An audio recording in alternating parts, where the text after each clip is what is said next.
Hi Vijamari, very warm welcome to the channel Shipra Mishra. This is Shipra Mishra and I hope you guys are doing fine. तो आज हम करने वाले हैं सारे के सारे पोएटिक डिवाइसेस एक ही वीडियो में खत्म.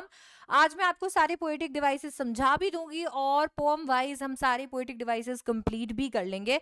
तो चलो फिर फटाफट से शुरू करते हैं. आपके क्लास 12th के सिलेबस में 5 पोएम्स हैं. My Mother at 66, Keeping Quiet, A Thing of Beauty, A Roadside Stand और On Jennifer's Tigers. और आज हम पांचों के पांचों पोएम्स के पोएटिक डिवाइसेस करने वाले हैं starting from my mother eight 66. My mother eight 66 में जो पहला पोएटिक डिवाइस है वो है असोनेंस. असोनेंस जो है वो एलिट्रेशन और कॉन्सोनेंस का भाई है.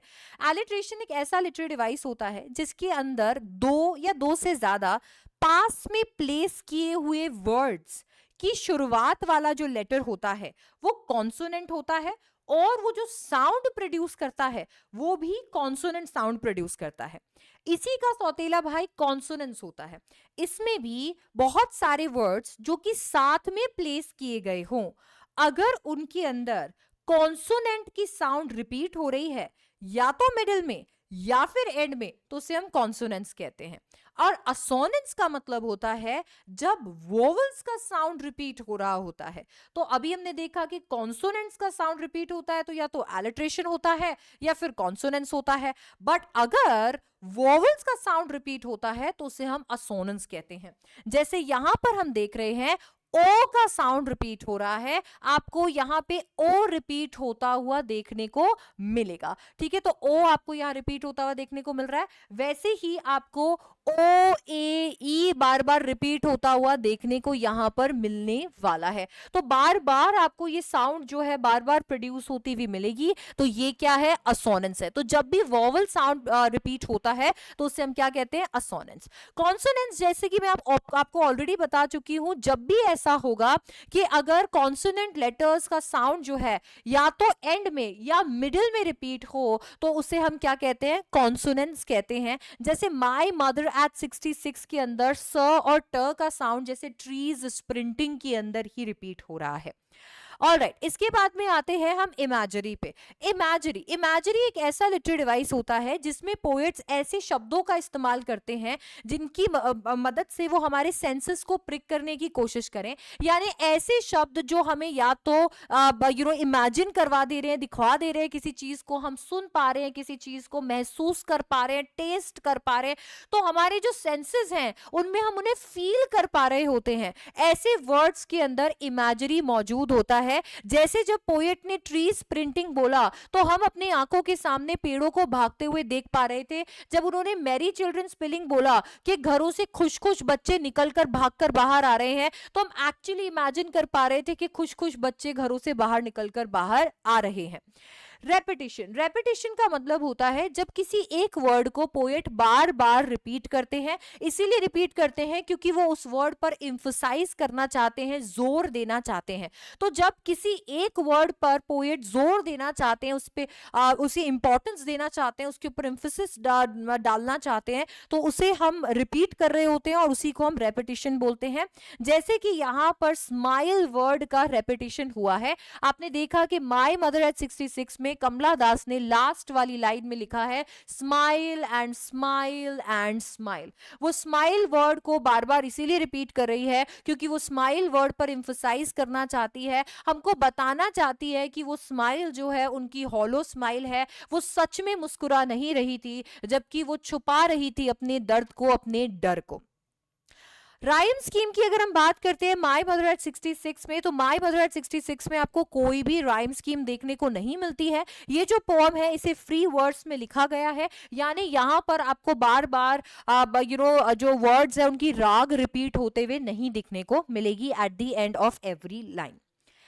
फिर यहाँ पर जो बहुत ही प्रोमिनेंट लिटरेरी डिवाइस का इस्तेमाल हुआ है वो है सिमिली. बच्चों, सिमिली क्या होता है? सिमिली एक ऐसा लिटरेरी डिवाइस है जिसमें दो चीजों को कंपेयर किया जाता है और कंपैरिजन के लिए लाइक और एज का इस्तेमाल किया जाता है. तो जब भी दो चीजों को कंपेयर किया जाए और लाइक और एज का इस्तेमाल करके ऐसा किया जाए तो उसे हम सिमिली कहते हैं. जैसे कि हम लोग कभी कभी बोल रहे होते हैं यार तो उसके जैसा है, तो ये उसके जैसा यानी आप में और उसमें कंपैरिजन हो रहा है जैसे वर्ड के साथ में, तो इसे हम सिमिली बोलेंगे।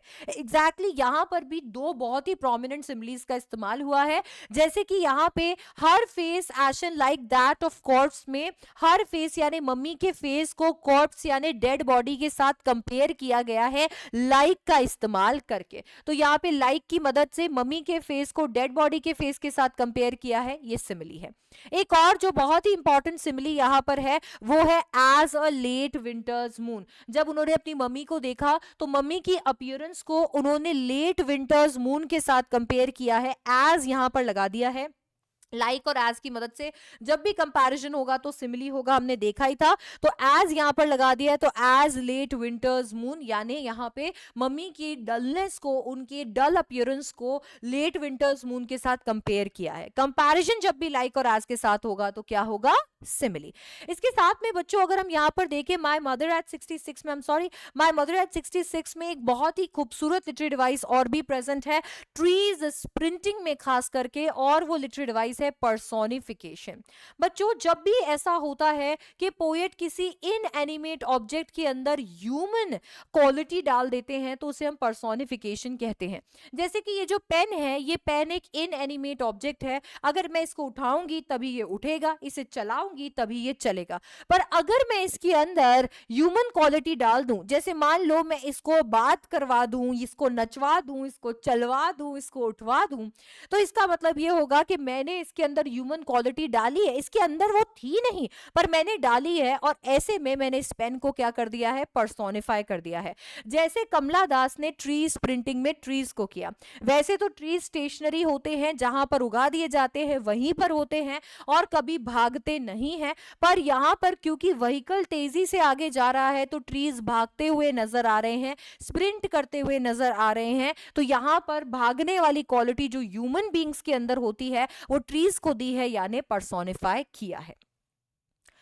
और नेक्स्ट पोम हमारी कीपिंग क्वाइट है, उसके पोएटिक डिवाइसेस देखिए। सबसे पहले तो आपको यहाँ पर पोएटिक डिवाइसेस में सबसे प्रोमिनेंट पोएटिक डिवाइस देखने को मिलेगा एलिट्रेशन।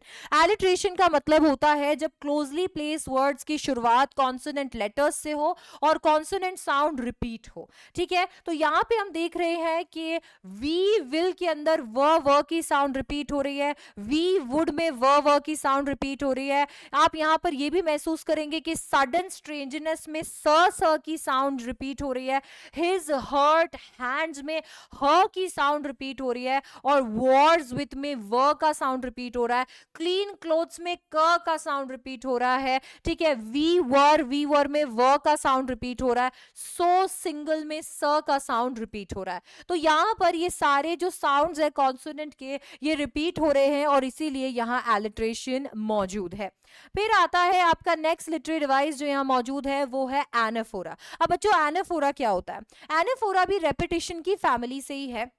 एनाफोरा का मतलब होता है जब दो कॉन्जिक्यूटिव लाइंस यानी एक लाइन के बाद वाली लाइन, जब एक लाइन के बाद वाली लाइन की शुरुआत भी सेम वर्ड से हो तो उसे हम एनाफोरा कहते हैं। जैसे मान लो let's not speak in any language, let's stop for 1 second. अब ये दोनों लाइन एक के बाद एक लिखी गई हैं और दोनों लाइनों की शुरुआत लेट्स वर्ड से हुई है। तो जब दोनों एक के बाद एक लिखी गई लाइन की शुरुआत एक ही वर्ड से हो, वही वर्ड रिपीट हो रहा हो, तो उसे हम क्या कहते हैं, एनाफोरा। एनाफोरा दो कॉन्जिक्यूटिव फ्रेजेस पे भी लागू होता है, यानी अगर कोई एक फ्रेज यहां पर है और उस फ्रेज की शुरुआत एक वर्ड से हुई है और कॉमा लगाकर दूसरा फ्रेज यहां पर है और उसकी शुरुआत भी सेम वर्ड से हुई है, तो यहां पर भी एनाफोरा मौजूद होगा। ऑल राइट, नेक्स्ट हमारे यहाँ पर आपको देखने को मिलेगा असोनेंस। बच्चों असोनेंस का मतलब होता है जब वॉवल की साउंड रिपीट होती है। तो जब वॉवल की साउंड यहाँ पर रिपीट होती है तो हम उसे असोनेंस कहते हैं। जैसे यहाँ पे ओ की साउंड फिर से रिपीट हो रही है, आप देख रहे हैं ओ कितनी बार यहाँ पर आ रहा है, तो ये ओ की साउंड बार बार रिपीट हो रही है, तो इस लाइन के अंदर असोनेंस मौजूद है। इसके बाद में ओ और ई की साउंड बार बार रिपीट हो रही है इस वाली लाइन में जिसमें लिखा है now we will count to 12 not move our arm so much. तो ओ और ए के साउंड बार बार रिपीट हो रही है, तो यहां पर भी असोनेंस मौजूद है। इसके बाद में नेक्स्ट लिटरेरी डिवाइस जो यहाँ पर आ रहा है वो है एन्जैम्पमेंट।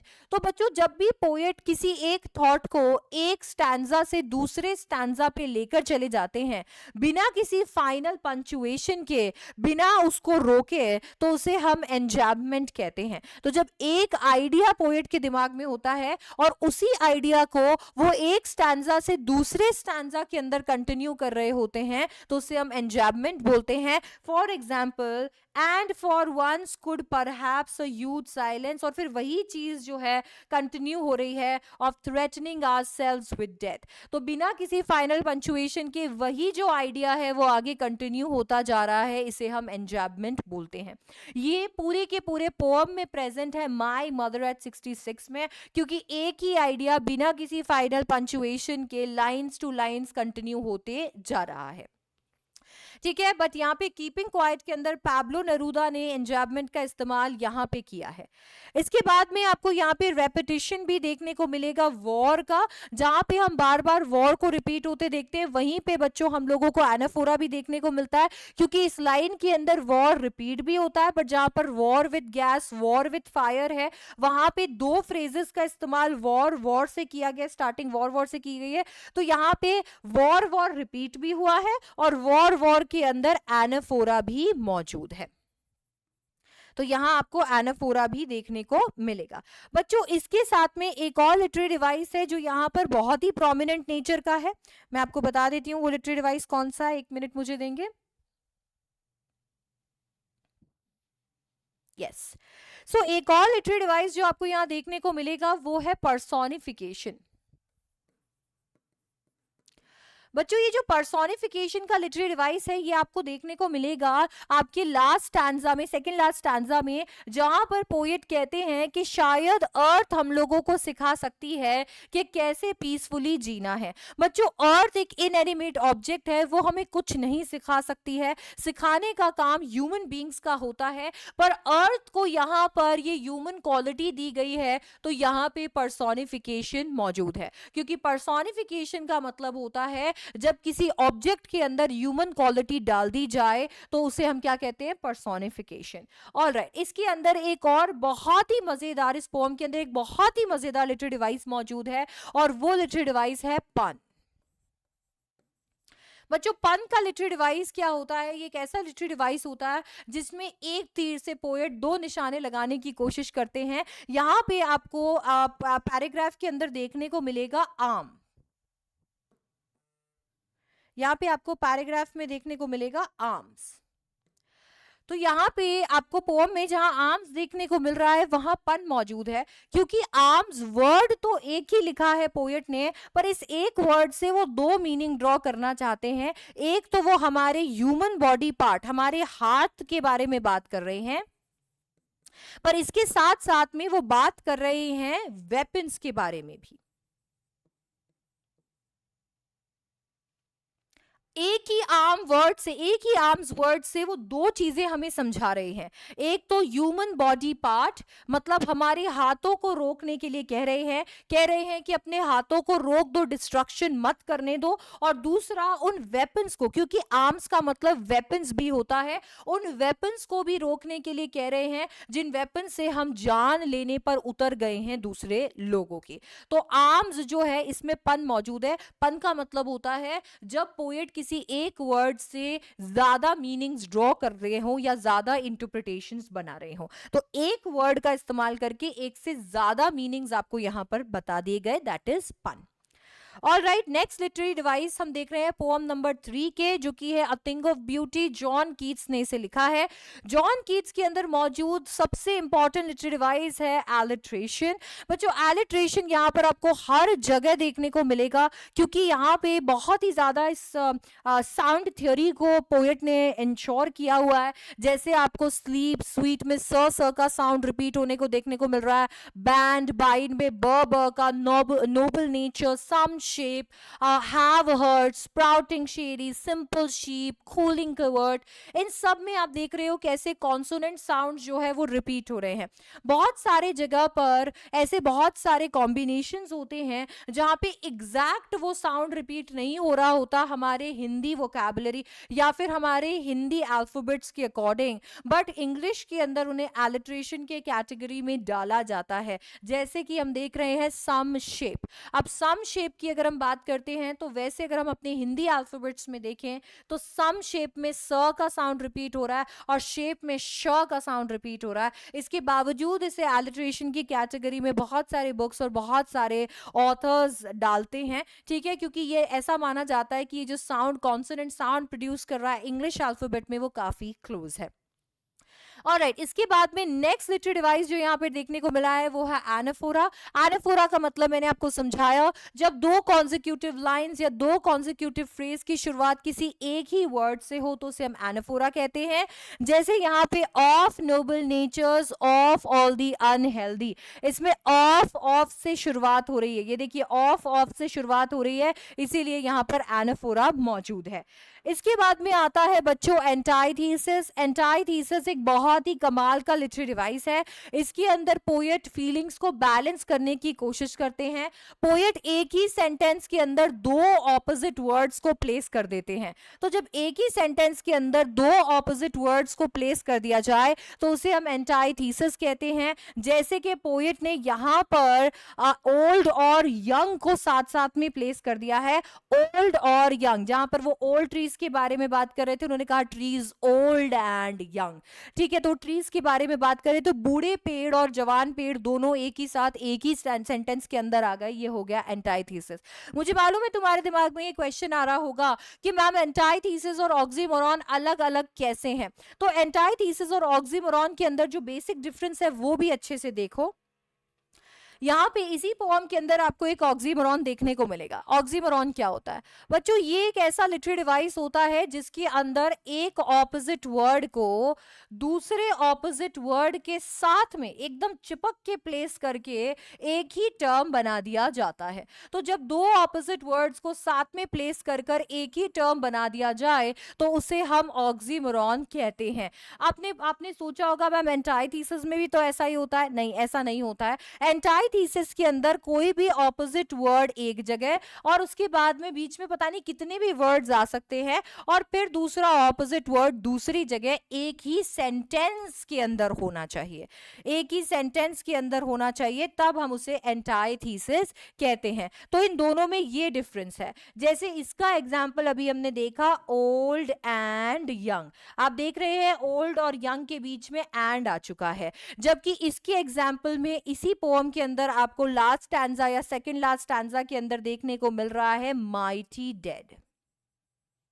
अब ये माइटी डेड एक ही टर्म है, जबकि यहाँ पे दो उल्टे शब्दों का इस्तेमाल किया गया है। माइटी का मतलब होता है ग्रेट, ट्रिमेंडस, जो मरे ना, जो अमर हो। यहाँ पर इसका मतलब इमॉर्टल है, जबकि डेड का मतलब होता है खत्म, जो चीज अब एग्जिस्ट नहीं करती है, जिसका कोई वजूद नहीं है, जो खत्म हो चुकी है।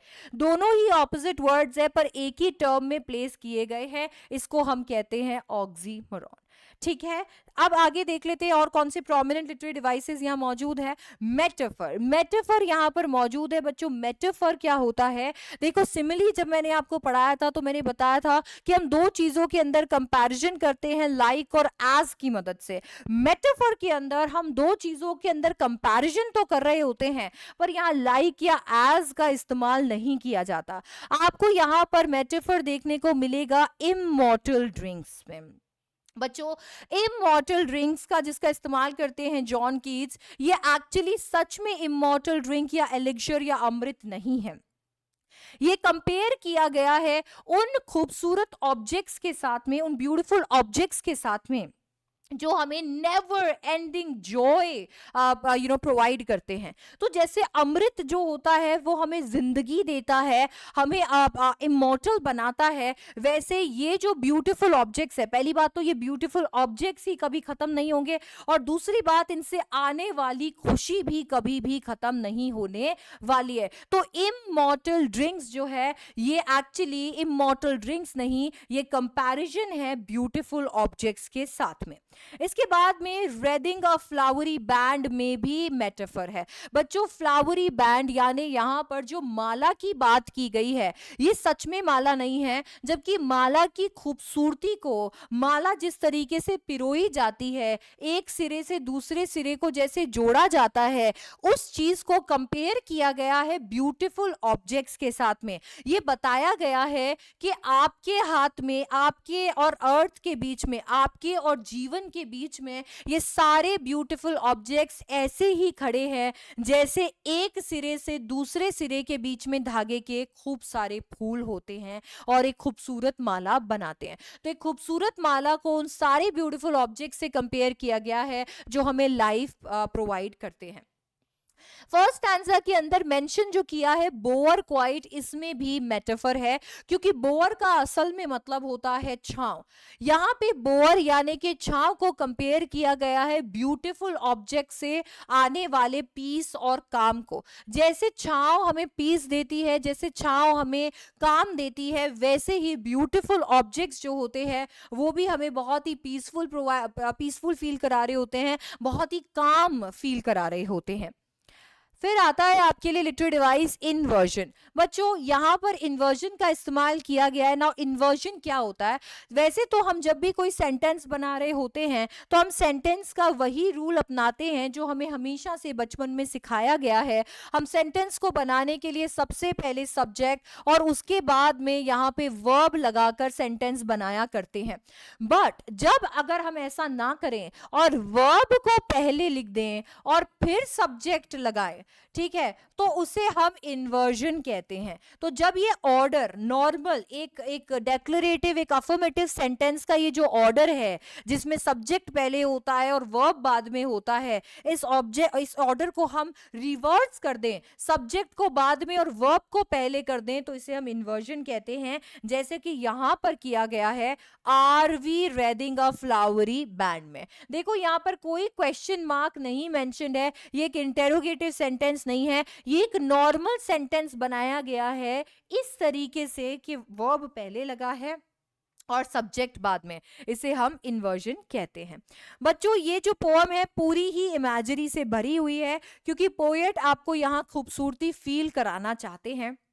तो यहाँ पे चाहे मस्क रोजेस हो या फिर बुक्स हो जिनके अंदर हम लोग माइटी डेड के बारे में पढ़ रहे हैं, चाहे भगवान जो हमें इतनी सारी चीजें दे रहे हैं, खूबसूरती दे रहे हैं, अमृत के रूप में हम इसे कंज्यूम कर रहे हैं, चाहे पेड़ हो, चाहे डेफोडिल्स हो, चाहे क्लियर रिवर स्ट्रीम्स हो, या फिर फ्लावरी बैंड हो, चाहे सन हो, चाहे मून हो, चाहे बोअर हो, ये सारी चीजें हम इमेजिन कर लेते हैं जैसे ही पोएट बोलते हैं। तो इन सब चीजों के अंदर इमेजरी मौजूद है। आपको यहाँ पे राइम स्कीम भी देखने को मिलेगा A, A, B, B, C का, जैसे forever, never, keep, sleep, breathing. Forever और नेवर एक दूसरे के साथ राइम कर रहे हैं तो A, कीप, स्लीप एक दूसरे के साथ राइम कर रहे हैं तो B, और ब्रीदिंग किसी के साथ राइम नहीं कर रहा तो इसे नया अल्फाबेट दे दिया C। तो इसका राइम स्कीम हो गया A, A, B, B, C। Alright, इसके साथ में आ जाते हैं हम नेक्स्ट पोएम के जितने भी इंपॉर्टेंट और प्रोमिनेंट लिटरेरी डिवाइस है उस पे। सबसे पहले तो आपको यहाँ पर पर्सोनिफिकेशन देखने को मिलेगा। जब आप पढ़ना ही शुरू करेंगे तो पर्सोनिफिकेशन देखने को मिलेगा, क्योंकि यहाँ पर बताया जाता है कि कैसे a road side stand that too pathetically played. अब बच्चों ये पर्सोनिफिकेशन क्यों है? क्योंकि रोड साइड स्टैंड हाथ जोड़कर विनती नहीं कर सकता। जब पोएट किसी भी इनएनिमेट ऑब्जेक्ट के अंदर ह्यूमन क्वालिटीज डालते हैं तो उसे हम पर्सोनिफिकेशन कहते हैं। और यहाँ पर एक रोड साइड स्टैंड को हाथ जोड़कर विनती करते हुए दिखाया गया है, जो कि वो नहीं कर सकता, जो कि ह्यूमन बीइंग्स ही कर सकते हैं। तो इसमें क्या है? पर्सोनिफिकेशन।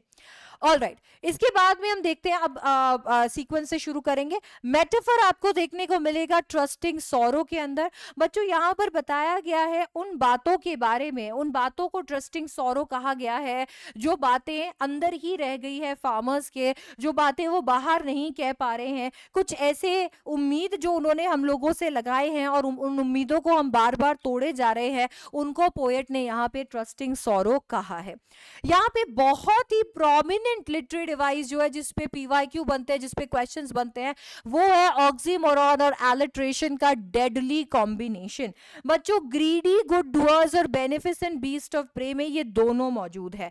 ग्रीडी गुड डूअर्स में ग्रीडी का मतलब होता है लालची और गुड डूअर्स का मतलब होता है अच्छा करने वाला। बच्चों ये एक ही टर्म के अंदर दो ऑपोजिट वर्ड्स यहाँ पर आ गए हैं, लालची भी आ गया है और अच्छा करने वाला भी आ गया है। जब एक ही टर्म के अंदर दो ऑपोजिट वर्ड्स यूज किए जाएं तो उसे हम ऑक्सीमोरॉन कहते हैं, तो यहां पर ऑक्सीमोरॉन मौजूद है।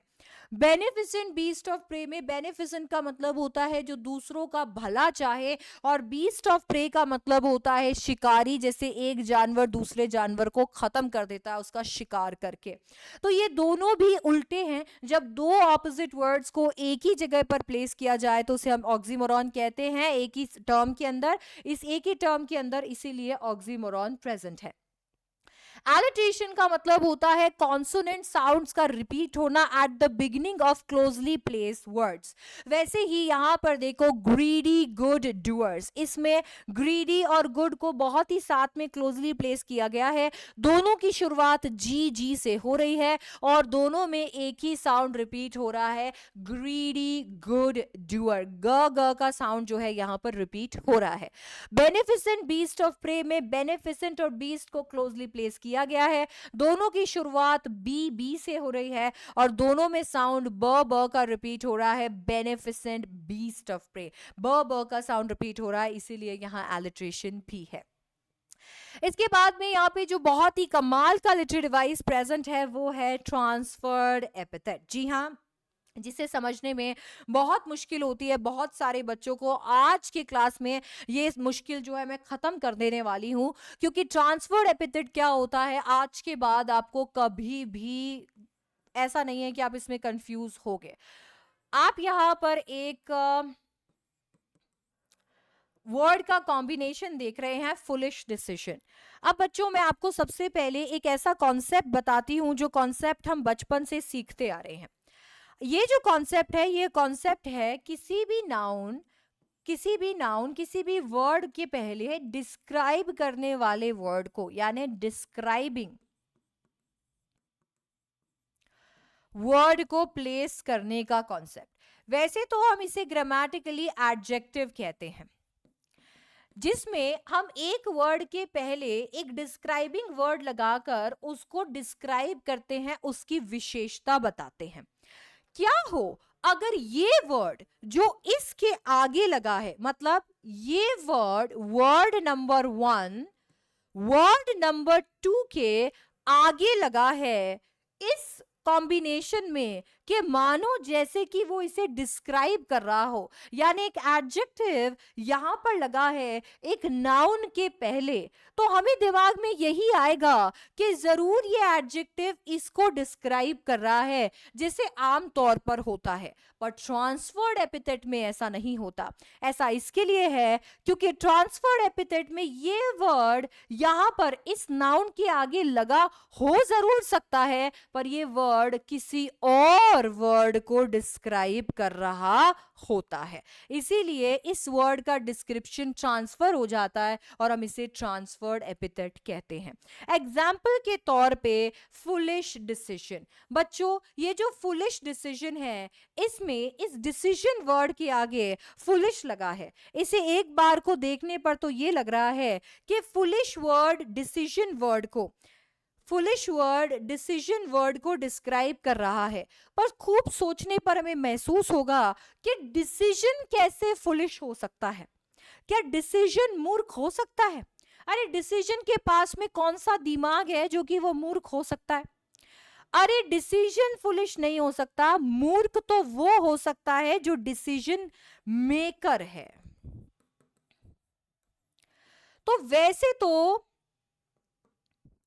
वैसे तो ये फुलिश वर्ड डिसीजन वर्ड के आगे लगा है, पर ये इसे डिस्क्राइब करने की बजाय डिसीजन मेकर को डिस्क्राइब कर रहा है।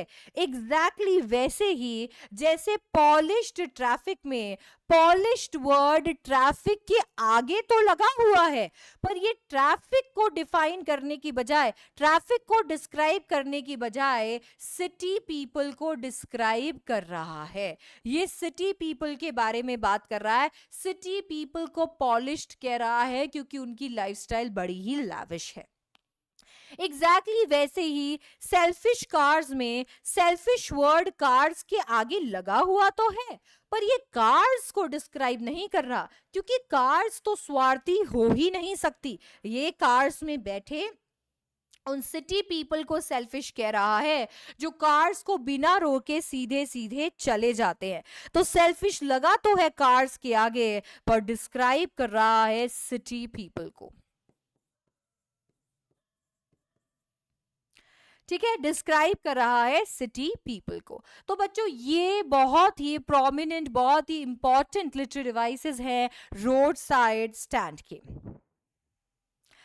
आखिरी पोम हमारी आन जेनिफर्स टाइगर्स में आने वाले लिटरेरी डिवाइसेस देख लीजिए।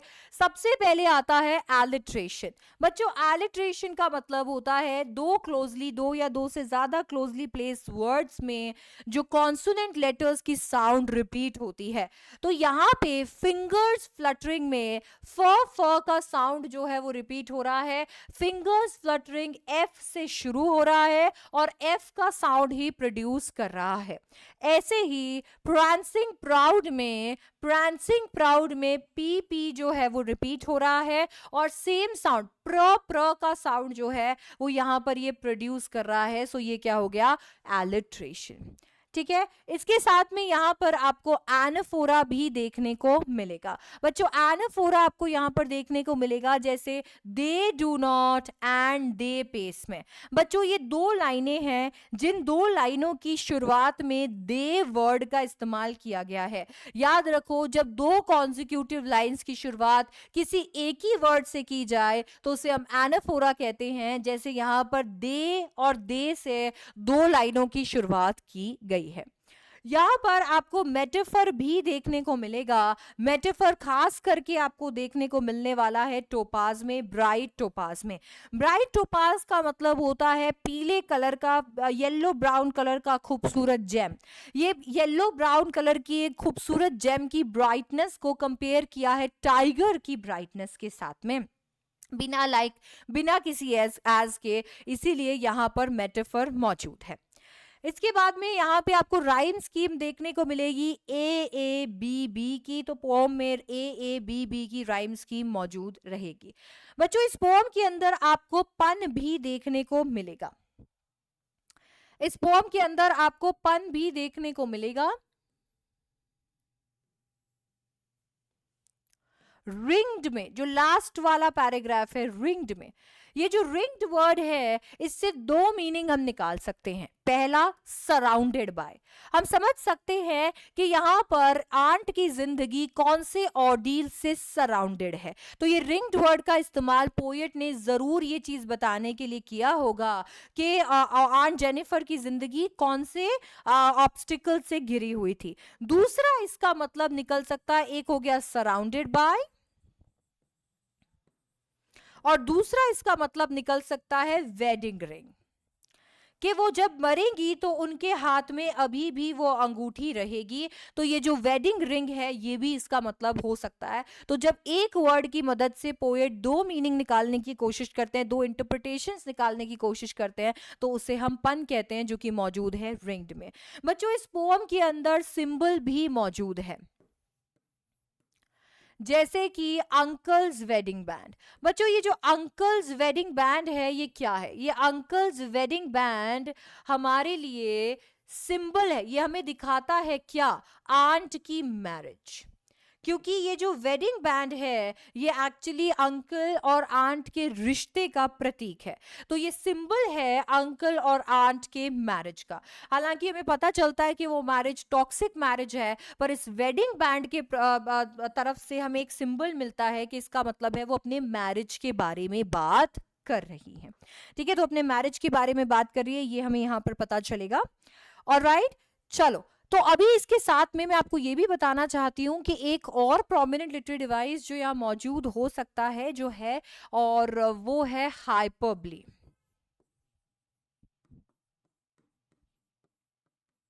बच्चों ये जो हाइपरबली वाला लिटरेरी डिवाइस होता है इसमें एग्जैजरेशन या ओवर स्टेटमेंट का इस्तेमाल किया जाता है। जैसे कि मेरे पापा की आदत है, जब भी वो कॉकरोच को देखते हैं तो वो एग्जैजरेट करते हैं, कहते हैं इतना बड़ा कॉकरोच है। अब इतना बड़ा कॉकरोच होता नहीं है, पर वो फेंकते हैं। ऐसे बहुत बार पोएट भी फेंकते हैं, किसी चीज की इमेंसिटी को बताने के लिए एग्जैजरेट करते हैं, जैसे कि उन्होंने सेकंड स्टैंजा में किया है मैसिव वेट कहकर। अब बच्चों अंकल के वेडिंग बैंड यानी अंकल की शादी की अंगूठी में कितना ही वजन हो सकता है? ज्यादा वजन तो नहीं होगा, नहीं ना, बट उसको मैसिव वेट लिखा है पोएट एड्रियन रिच ने। यहाँ हाइपरबली का इस्तेमाल किया ये दिखाने के लिए कि उसका बोझ बहुत ज्यादा है आंट जेनिफर की जिंदगी में। ठीक है, तो इस तरीके से हमने आज कंप्लीट कर लिए हमारे सारे वो पोएटिक डिवाइसेस जो एग्जाम में पूछे जाते हैं। हमारी 5 पोएम से सारे पोएटिक डिवाइसेस का मीनिंग और एग्जाम्पल्स हमने देख लिए हैं। आई होप आपने बुक में मार्क भी कर लिए होंगे। और ऐसे ही और क्लासेस के लिए चैनल को फटाफट से सब्सक्राइब कर दो। क्लास पसंद आई तो जरूर लाइक करो और अपने फ्रेंड्स के साथ जरूर शेयर करना। I will see you in the next one. Thank you so much for watching. All the best for your exams.